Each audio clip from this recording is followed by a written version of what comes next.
Welcome to Turnpike Sports. I'm Dave Weischadle, and as always, I'm joined by my co-host and producer, Doug Weischadle, at the Turnpike Bar. Doug, it's always a fun Saturday when the Kentucky Derby is running. Boy, yes. And boy, was it muddy there. Oh, they had rain off and on all day, and it was really, I don't want to say it this way, but it was a sloppy track. It was absolutely. It was a lot of fun, and all week long, I've been hearing about sovereignty and journalism, or journalism and sovereignty, or those are the two horses to look for, and sovereignty came out winning, journalism came out second. So, way to go, everyone. The prognosticators got it right again. Yeah, now, according to the release, as soon as it was finished, yeah. Churchill Downs sent out their release. Huge numbers, record numbers. Great. It's so good for horse racing. First of all, Sovereignty ran at 7-1 odds. Yeah. When at post time, ran the 1.25 miles in, was it 2 minutes, 2 seconds, 0.31. Yeah. So he's now got $3.7 million in earnings. They went through the history of the horse in the press release, which is pretty cool. Didn't you see some weird stat that these were all descendants from, what was that? What the hell were you talking? Secretariat. Oh, these were, I guess you put them out the stud after an incredible career Secretariat had. So the amount of descendants Secretariat must have is just incredible. But the fact that, I don't know how true that is. Someone just threw that out. Well, three different people threw that stat out, but that doesn't mean one person saw it and then the other one did it. What a weird... It's a very interesting thing. stat. It's very It's the first time in modern horse racing history, according to the stat. If it's true. First time in modern Kentucky Derby history that all the horses running were sired or descended from Secretariat. Yeah, Secretariat. Well, and by the way, 151st decades running. Old. It's dead now. But it's actually kind of interesting. You can't say Kentucky Derby anymore. Really? It's 151st Kentucky Derby presented by Woodford Reserve. You got to say the full name. That's how everyone refers to it now, because Woodford Reserve puts so much money, not just into sponsoring the race, but the track itself. They still had the Woodford Reserve winner circle there. Yeah, too. no, well, this was the 151st. I remember last year they had some special barrel aged.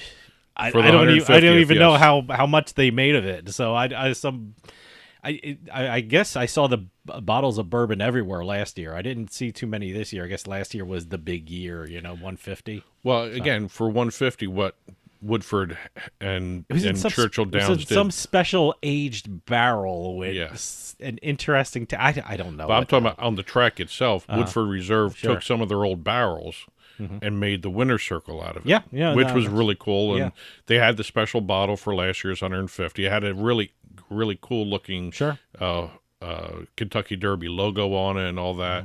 147,000 people attended this one too. Yeah, that's a huge track. And let me tell you that they blew by some of their records from last year. According to what Churchill Downs reported, Derby Day itself, record handle. Okay.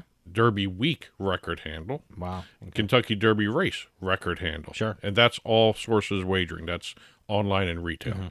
Then you have Twin Spires recording record handle for both Derby Day and Kentucky Derby. They didn't report their Derby Week results. Okay. But it's always interesting. $349 million for the Derby Day program itself, all 12 races. $234 million, which was a record for the Kentucky Derby. $234 million what? Dollars. Oh, okay, dollars. Okay. Yes, I'm talking handle now. Okay, all the handles. Okay. Yeah. $234 million for the Kentucky Derby race itself. Derby week was over 473, almost 474 million. All records. Yeah, it just an absolutely great week and a great race. And as a fan of horse racing, it was a great feeling all week leading up to the race. You just wish the horse racing industry carry that momentum throughout the year. You know, other than for the big tentpole ones. Well, yeah, you got the Triple Crown races and stuff like that, but you wish you had that kind of excitement about racing. I'm always excited about racing because I love horse racing. It's one of the fast channels, or I think it's FanDuel. They have the racetracks from around the country. Yeah, it's FanDuel. Sport, I know. It feels like my house is like like a racetrack. An OTB. An OTB, yeah. But no, I just it's such a great week. It's such a great event. It's great for horse racing industry. And it just makes everyone feel great about it. It's also great for Churchill Downs. Oh yeah, absolutely. So, but that was a fun race. It's always fun watching that. I still got to try and get into the previous 11 races. I mean, it's almost like when you're watching a Super Bowl. You have that 7-hour pregame show. Oh yeah. But if you love the Derby Day program, and the day before also has some really excellent races. That time in Churchill Down, it's such an amazing. I guess it's a whole week of events and a whole week of excitement. Derby week races and everything. Absolutely fantastic. They got a whole bunch of races leading up to even the day before the because that's a huge race too. They have right before that. Actually, I was watching some of the leading up to the actual race. They were interviewing some of the owners. I saw Jason Worth there. Oh yeah, everyone's seen and there. And well, he owns one of the horses. He owned one of the horses. Oh yeah, he did. I remember that last year. Yeah, I remember seeing that. He had another horse in the race. I don't know if it was the same one. I don't know. No, probably not. But but it's everyone is your former quarterback. I think Aaron Rodgers made an appearance. He's not there. my former quarterback. I will never Jets call him. Quarterback. Yes, that's a better way to phrase. He's not my quarterback. I never wanted him there. So, but anyway, hope he's enjoying himself. Absolutely. Well, we got a great show coming up. We got By the Numbers a little later on, but right after this is the rundown.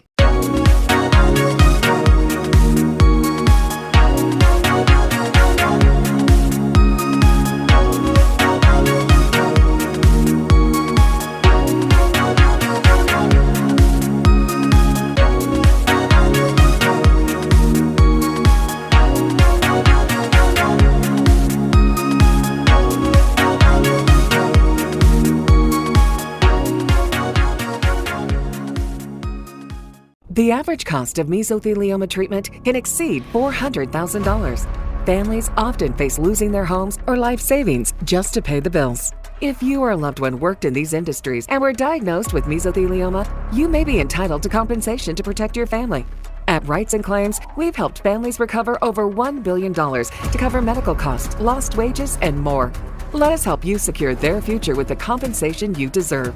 Call 800-596-4889.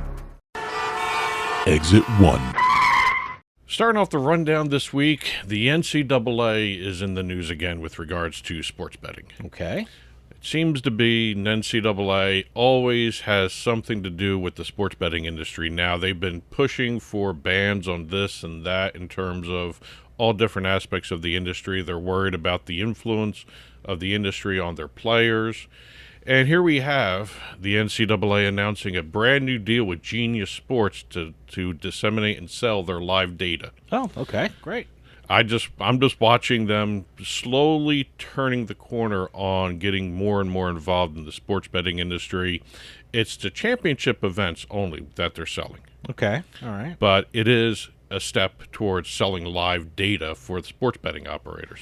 Well, that's it's part of sports now. I mean, it has to be done, and I think the NCAA is doing it right. I mean, your data is going to be out there. You might as well have a company like Genius Sports, who is like the top in that field, disseminate it and compile it and present it. So I think it's a good move for the NCAA. It's going to have to happen. So.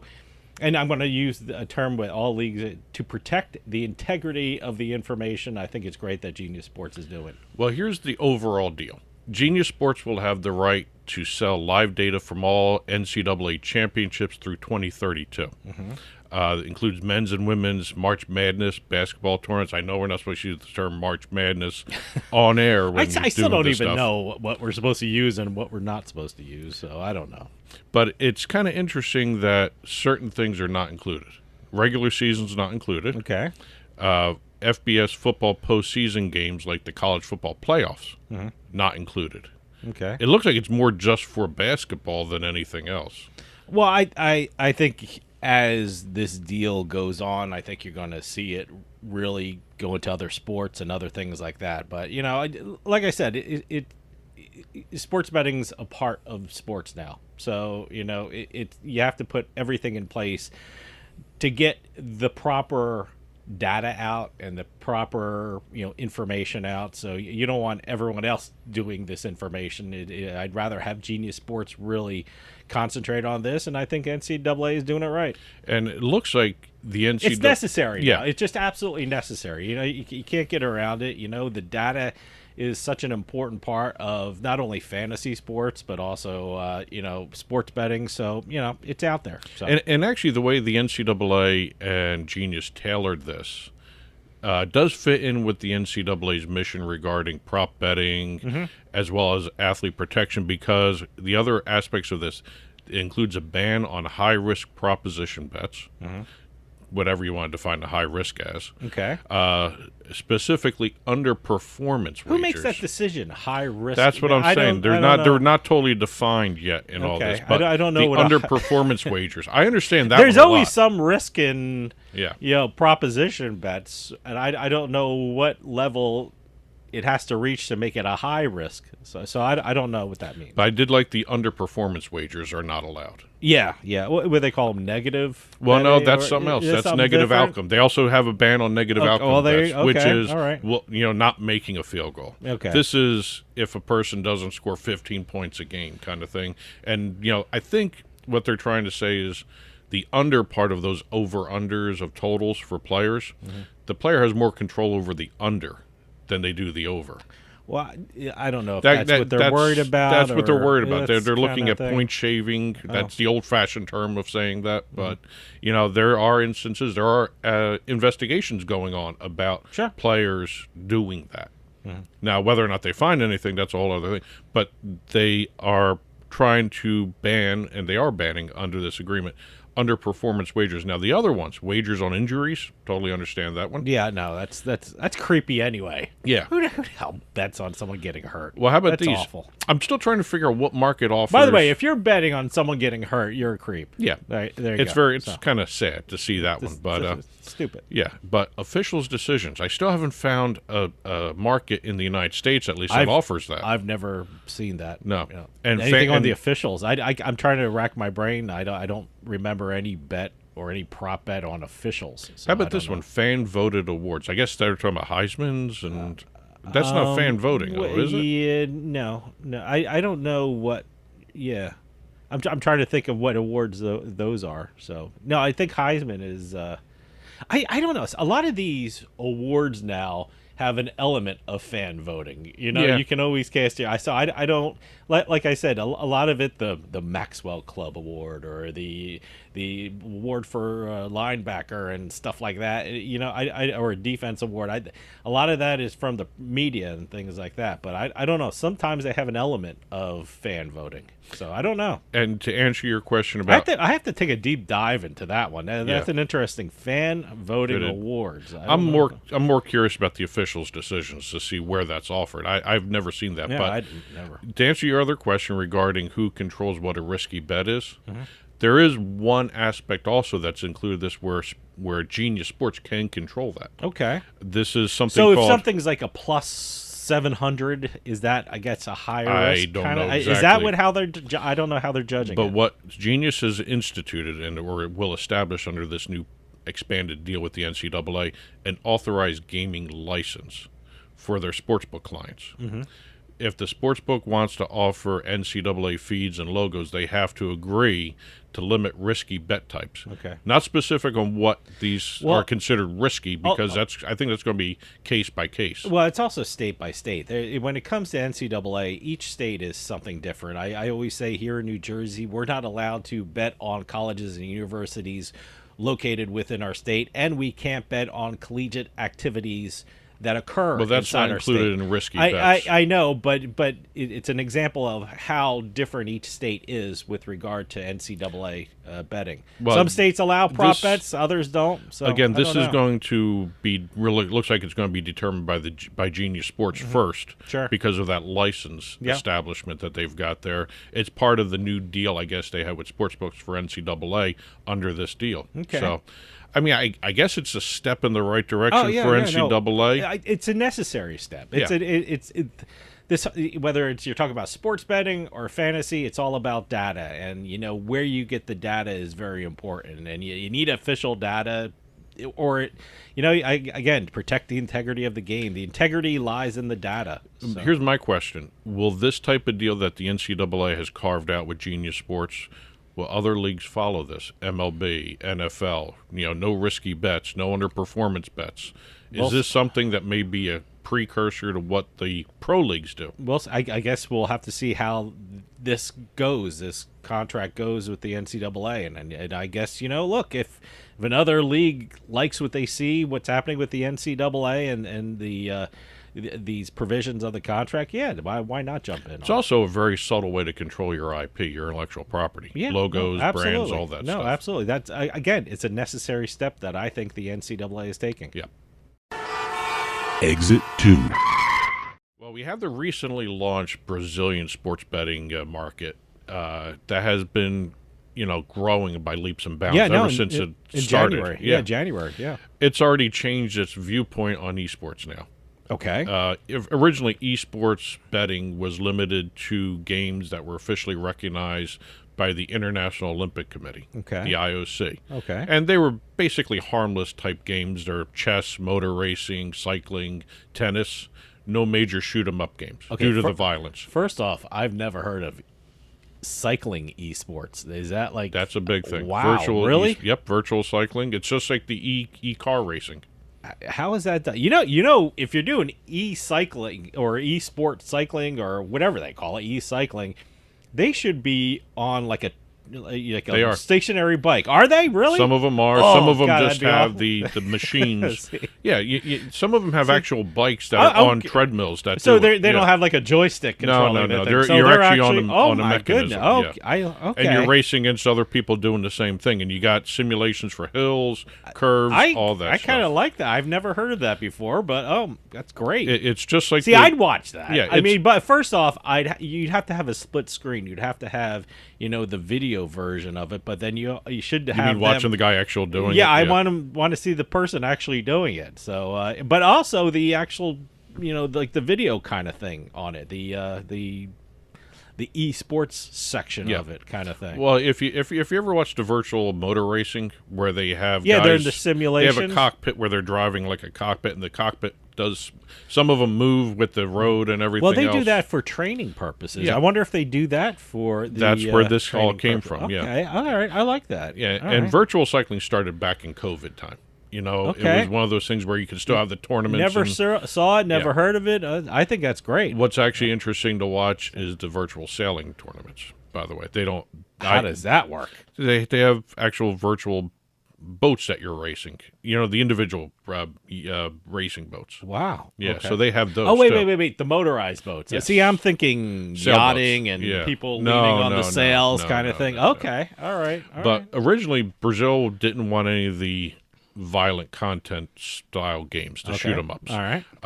But now, given the outcry by a lot of the organizers of esports tournaments, because Brazil is a huge esports market as well. Yeah, absolutely. Not just for betting, but just in general. Brazil's a huge market for everything. Regardless. Yes. It's such a everyone talks about emerging markets. Brazil is an emerging market. Well, here we have Brazil allowing esports betting on other types of games now. Right. They had enough people, I don't want to say complain, but voice opinions on what they were being allowed to bet on. The shoot 'em up games, there's so many tournaments, worldwide tournaments. And they're the big money too. Yeah, that's probably what it is. Yeah, Counter-Strike, like Valorant, I said, and Fortnite. I've never heard of e-cycling.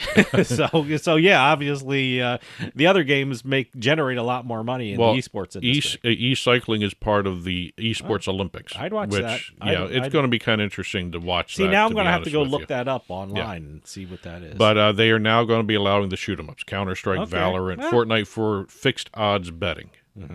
That's a big thing too. Fixed odds betting on the esports tournaments, and they're going to still incorporate the original restrictions for the entire betting market. No one under 18 betting. By the way, under 18. That's 18. I didn't know that they had 18. Gambling company has no employees, sports officials, referees, athletes betting on anything. Also, no one diagnosed with a gambling disorder. That's how they phrased it.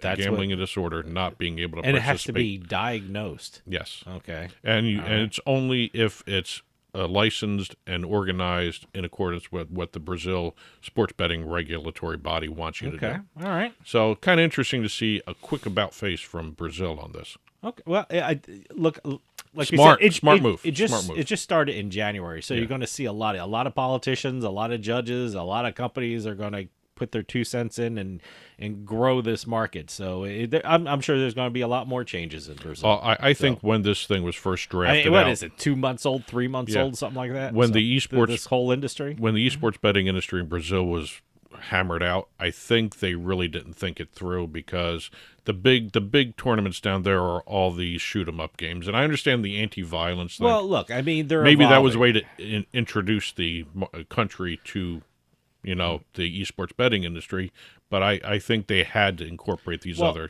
types of tournaments. As Brazil's sports betting market grows, a lot of things are going to change. So I mean that's expected. So there's things going to be changing in esports or different sports or whatever. So, but like I said, it's only January they started, and it's going to change, and everyone's going to have their say in it, and everyone's going to adapt. There's a lot of sports that probably people are going to say no or yes to, and and as time goes on, they're going to change accordingly. As long as we get more e-cycling. E-cycling, I gotta take a look at that. I've never seen that.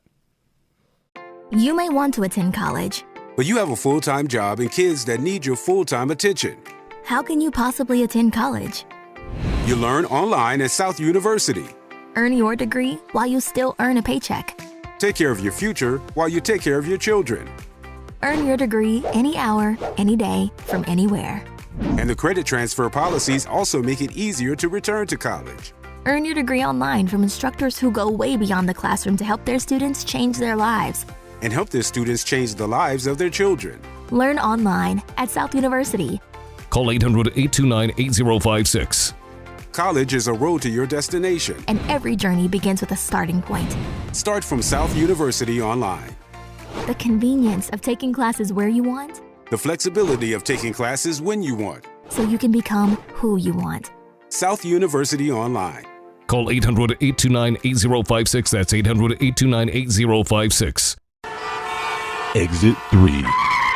For this exit, we're going to be heading down to Nashville. And Nashville's got a problem. Okay. And it's not a problem. It's what to do with their motor racing. They've got a motor racing problem. All right. Never heard of this before, but Nashville's been having an influx of all these pro teams. Back in '97, you had the Oilers from the NFL move in and become Tennessee. The Titans over there. You had the Predators coming in around a year later. Nashville SC, the soccer team, the pro soccer team, came in 2018. They've got AAA team. They've got a Major League Soccer team. They've got women's soccer team. They got women's basketball teams. Wow, okay. All in Nashville. And that's not even including the NCAA teams. Okay. And also some other minor league teams that are out there. The one thing they've been having trouble with, and I came across this, it was kind of They don't have a interesting. motor speedway? They have racing? let me get the name of it right here. I'm assuming you're talking about car racing. The Nashville Fairgrounds Speedway. Yeah. It's a NASCAR size track, Yeah. and they used to host NASCAR races there, but they stopped in 1984. Really? I always Yes. thought they had a big race down there. No, they had the Music City Grand Prix was the big race for a couple of years, which was driving the Grand Prix cars through the city, through the downtown they streets. have one of those. Right, one of but those they streets, haven't used the track, the Nashville Fairgrounds Speedway. They have another track in a different area where they do have, the Nashville Super Speedway, which is the track where everyone goes for NASCAR. Yeah, right that's now. what I thought. That's yeah. not in Nashville downtown. Oh, so it's only in another called county. It's in another county. There's nothing in Nashville itself, Nashville proper. All right. Yeah. And the reason they have... I just assumed it was in Nashville. No, it's not. It's another... I didn't know that either, to be honest with you. That's why this was such an interesting situation that Nashville has. They're trying to get this Nashville Fairground Speedway up to snuff again, get more NASCAR racing in. Absolutely. And they're facing opposition. Now, I didn't know this. Who's opposing Well, that? first of all, Nashville Fairground Speedway is 121 years old. Oh, okay. Well, they had Dale Earnhardt start his career there. Okay. A whole bunch of other big NASCAR people used to race there. I mean, are you implying that maybe it has to be refurbished and I'm implying redone, that there are people pushing for a ban on motor car racing in the city of Nashville. Okay. And most of it's being led by the guy who runs the Major League Soccer team. Okay. They want to put a ban on racing in downtown Nashville. They don't care if it goes somewhere else. Is it in downtown Nashville? I don't know Nashville too well. It's in downtown Nashville. All right. And it's got a stadium seating of about 30,000 people. All right. To fit in the stands. I mean, and that's why a lot of the other...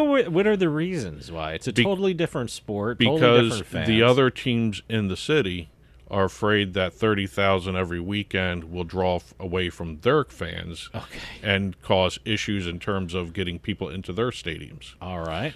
And it's very interesting to see Is that the excuse they use? I know that's probably the underlying... Other things they're using, That's the underlying thing, but are they saying different things? Or They're saying it has something to do with noise, it has something to do with congestion of the city, it has something to do with other types of issues that are socially related that aren't business related.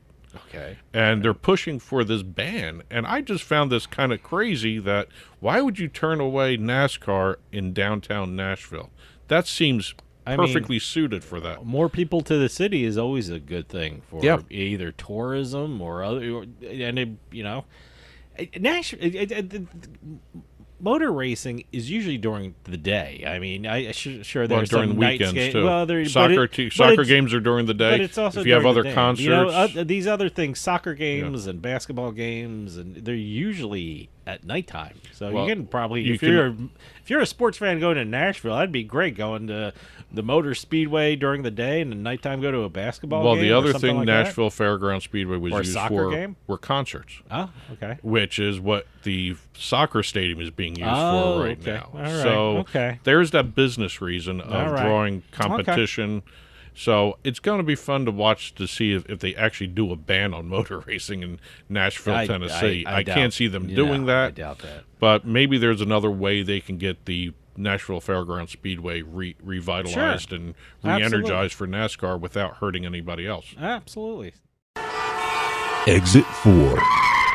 Well, this last exit kind of follows along with the topic of the previous exit, and it's having to do with a speedway, motor speedway. Oh, okay. This is the Bristol Motor Speedway is involved with Major League Baseball now. Oh, okay. We've got the Major League Baseball Speedway Classic being planned. All right. To be at the Bristol Motor Speedway. Like a baseball game in the racing stadium. Really? Yes. Okay. The 165,000 person capacity unbelievable Bristol Motor Speedway, and they're still trying to figure out what to do, how to do this game. This is scheduled for August 2nd. Well, I'm assuming before they even booked the Motor Speedway, someone from MLB or a bunch of people working on doing a whole bunch of things. I mean, are they? I mean, some of those, like in the middle of the track, there's a lot of grassland there. So I'm assuming that's where.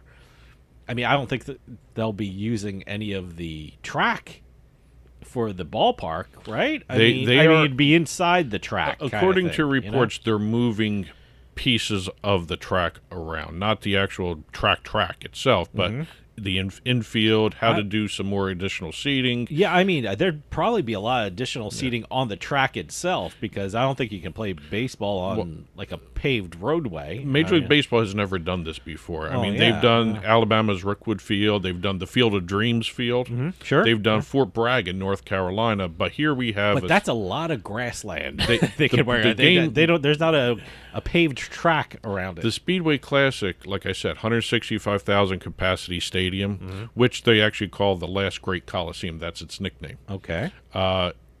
Dodger Stadium is 56,000 seat capacity. So they're looking at something huge to deal with. Okay. And they're trying to figure out what the best way to approach it as in terms of how many seats to sell. I wonder if, there's one thing about watching a race. If you're in the top seat, you can actually see the cars go around. You probably have a better view of the race from the top seats. I'm not sure the top seats are at the stadium. You're going to be able to see the baseball players. I mean, that's a big stadium, and you're pretty far away from the field, aren't you? Well, one of the ideas are they building seating closer? They're building seating. Okay. One of the ideas they're looking at doing regarding the attendance and the people attending the game, you know how they have the infield grass where people do the tailgating? Yeah, no, they have the campouts and everything. And stuff like They're that. looking at doing that for this game. See, I thought that's where the field would be. I mean, that doesn't there's make a lot sense. There's a lot of interior field to deal with. This is a huge track. Okay. And what they're doing is they're trying to have the field, and they're trying to incorporate some of the aspects of the motor Are there racing pictures crowd of into this? this. Because I have to see this. I mean, they haven't released anything yet. I am really trying to picture this, and I am having. I just assumed that the baseball field would be in the center, and the track would go around the baseball field. I don't know if they can do that. All right. So. Okay. Okay. But I just thought that was very interesting to camp. Oh, no, they're doing camping passes. They're trying to do a whole bunch of other things that incorporate the race fan into this. Okay, that's interesting. So no, I really have to picture this. This is where's this at? This is Bristol Motor Speedway. And where's that? North Carolina? Yeah. Okay. Wow. Just no, I'm curious. I mean, what is it? This is set for August 2nd. You said, right? And they're still planning on how to do all this. Okay. So all right. We'll see. I mean, I think this is a great idea. I'm very curious. I hope they think about doing this for other racetracks too. If this works. If this works, I guess this is. I don't remember any baseball game in a racetrack. I could be wrong, but I'd be curious to see how they set this up. I hope they get NASCAR involved in this too, be because fun. this would be a great. This would be a change of pace for Major League Baseball. Sure. It'd be a lot of fun to watch. There's a whole lot of lotto going on in the world of jackpots, and there's a whole lot of jackpots going on right here in your hand with jackpot.com. Sign up at jackpot.com and you can bet on the world's best lotteries where the biggest jackpots are up for grabs. Powerball, Mega Millions, some of the best and biggest lotteries can be found at jackpot.com. Simply choose your lotto game, pick your numbers, or use their quick pick feature, and then you're done. Sign up now at jackpot.com with code DRAW24 and get a free lottery ticket with your first deposit. Jackpot.com. It's the world of lotto in your hand. You got By the Numbers coming up, so stick around. We'll be right back with more Turnpike Sports. You may want to attend college. But you have a full-time job and kids that need your full-time attention. How can you possibly attend college? You learn online at South University. Earn your degree any hour, any day, from anywhere. And the credit transfer policies also make it easier to return to college. The convenience of taking classes where you want. The flexibility of taking classes when you want. So you can become who you want. South University Online. Call 800-836-3936. Sometimes life is wonderful, and sometimes it's not. Cherish the good, but always be prepared for life's challenges. At Private Healthcare, we provide the peace of mind you deserve. With Private Healthcare, you'll get the coverage you want and healthcare you need. If your employer doesn't supply healthcare coverage and you don't qualify for Medicare or Medicaid, you need to give us a call right now. Private Healthcare is private health insurance for ages 65 and under with medical, dental, vision, and even prescription coverage. When life comes at you unexpectedly, you need to be ready. And health insurance is your financial safety net. Health insurance has never been so easy and affordable. If you're looking for health coverage at the best price and your annual household income is $35,000 or more, give us a call at 800-733-6860. 800-733-6860. With costs going up, Adam & Eve is the best deal around. With 50% off a sexy adult product at adamandeve.com. That's 50% off right now when you point the camera on your smartphone at the code on the screen. Don't get up. Just open your camera and point it at the screen. Hurry! You'll also get 10 free gifts, including free discreet shipping at checkout. This is your chance to get more for less. So scan now for 50% off plus 10 free gifts from adamandeve.com.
Welcome back, everybody. This is By the Numbers, where we let the numbers tell the stories.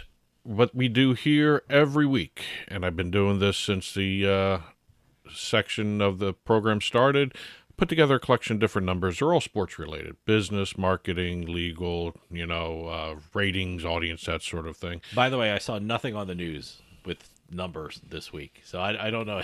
There was a lack of numbers being reported on the sports media this week. There are always tons of numbers. So to talk about. But you get these weird press releases from every company that runs numbers out. So you mean like the NFL, the NHL, those are weird companies. Yeah, I know. Well, they're just throw out numbers like people don't get them in like the regular newspapers or the what they call the mainstream media. So I saw no numbers reported, but you get all the business numbers. Well, we are certainly not mainstream media. I'll tell you that. No. Considering what we discuss here, but.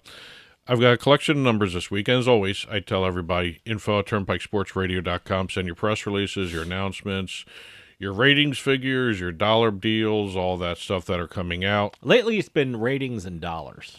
That's usually what it always is, yeah. More often than not. So sometimes I throw in a year or something, terms of years, all that stuff. Yeah. But I'll make it easy on you. I'll narrow down the topics for you right now. Okay. We got a couple NFL. Couple okay. Motor racing. Oh, okay. That's going to be a tough one. and one NHL. One NHL. Okay. Hockey. So I understand what NHL is, but well, so you're for our audience out there. Okay, but just in case you didn't hear me say NHL. More than one NFL. Two NFL. Yep. And what did you say? Two racing. Two racing. Okay. Two NFL. Okay. All right. Okay. I'll try and logically think. And I do have an additional one that's marketing. So. Okay, marketing. Yeah. All right. One's marketing. Yeah, okay. And I'll tell you, the two motor racing are interrelated, so it's really just one big number. Okay. So make it easy on you. All right. And like I said, we're going to start off with the first number, and this is one of the NFL numbers. Okay. $23 billion. If it's dollars, it must be how much they made in a year or something like that. Or the revenue in the year. I don't know. It's the total NFL revenue in the just completed fiscal year. Wow. Yeah. No. $23 billion. And you could have told me $23 billion, and I would have kind of figured it was the NFL because no other sport makes that kind of money. No.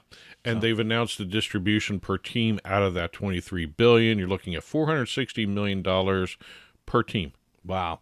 Okay. Based upon this financial projection and report.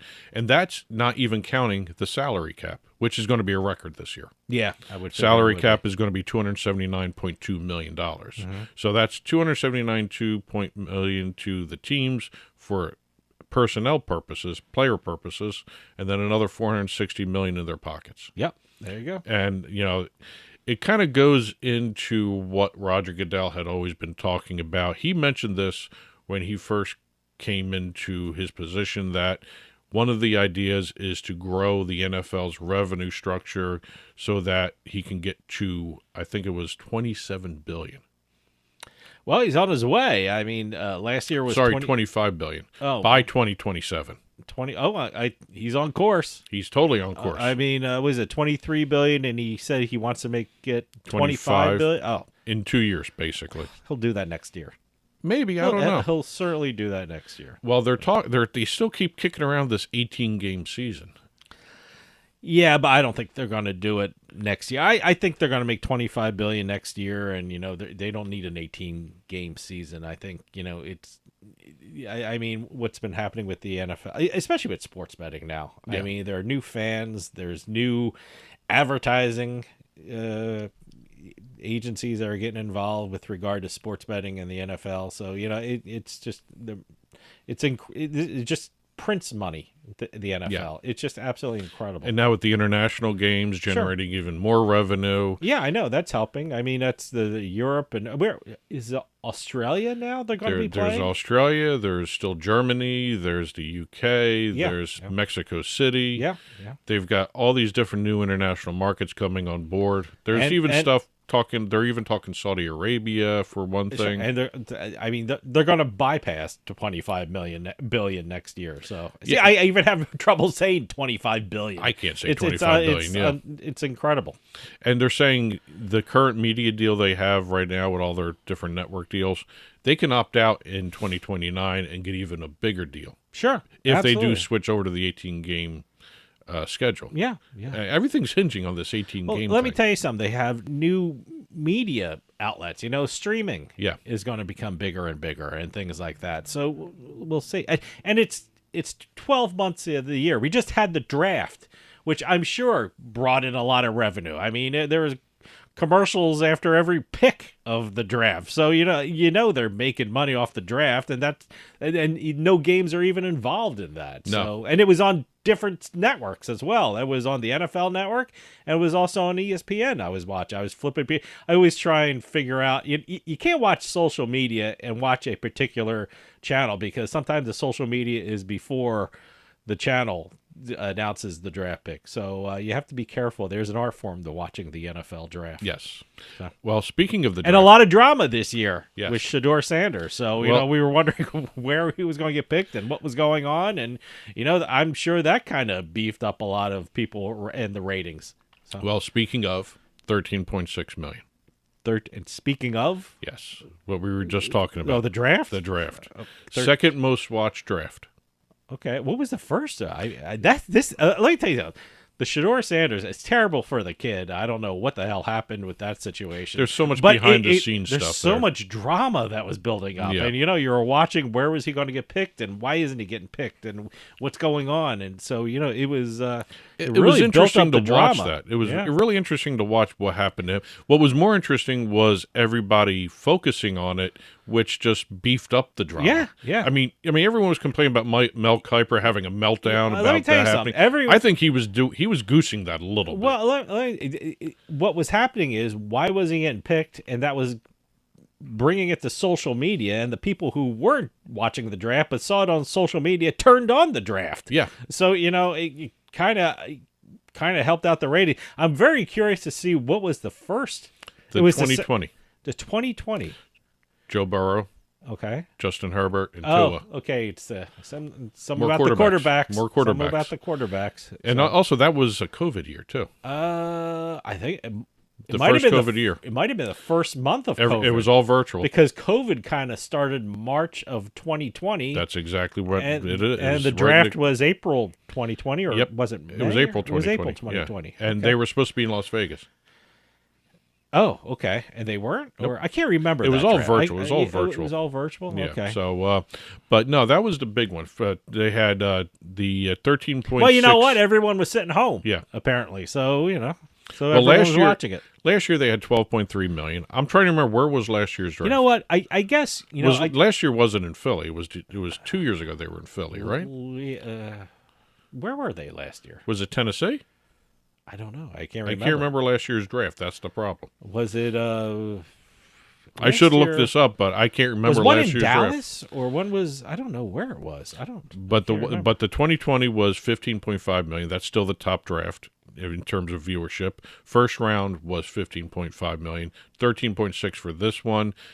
I'm curious to see what the ratings were for the second day and the third day because of Sanders. Yeah, I know. It's well, let me tell you something.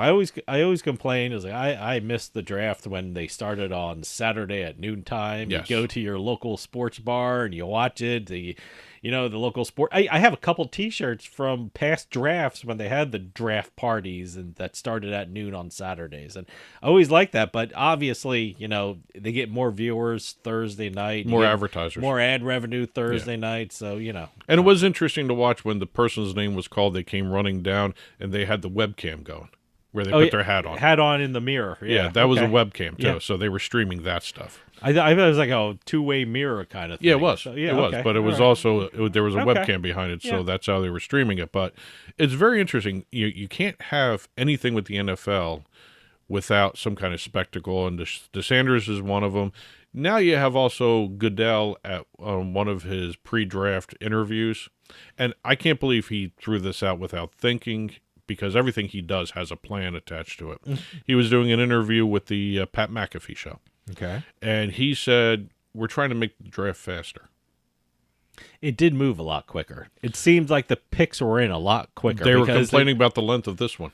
This was over 4 hours. Well, yeah, I mean, it's going to be. I mean, Yeah. there's only so, you can't shorten it up too much because you have to have everyone come out and, meet the fans and stuff like that. Hey, look, it's a big moment for these kids who played football all their lives. Let them have a couple of minutes of, on the stage and things like that. Well, he did throw out an interesting idea, and maybe this is what's happening behind closed doors. He wants to shorten the time on the clock for the teams. Mm-hmm. He threw out, and like I said, he doesn't do anything off the cuff. This is also you can't shorten it up too much. He suggested during the interview maybe make it 7 for the first round, 7 minutes on the clock, and you give each team 1 extension for 2 minutes. Well, how much is it now? It's 10 minutes. It seems like they were pretty quick. Well, some of them already made their decisions.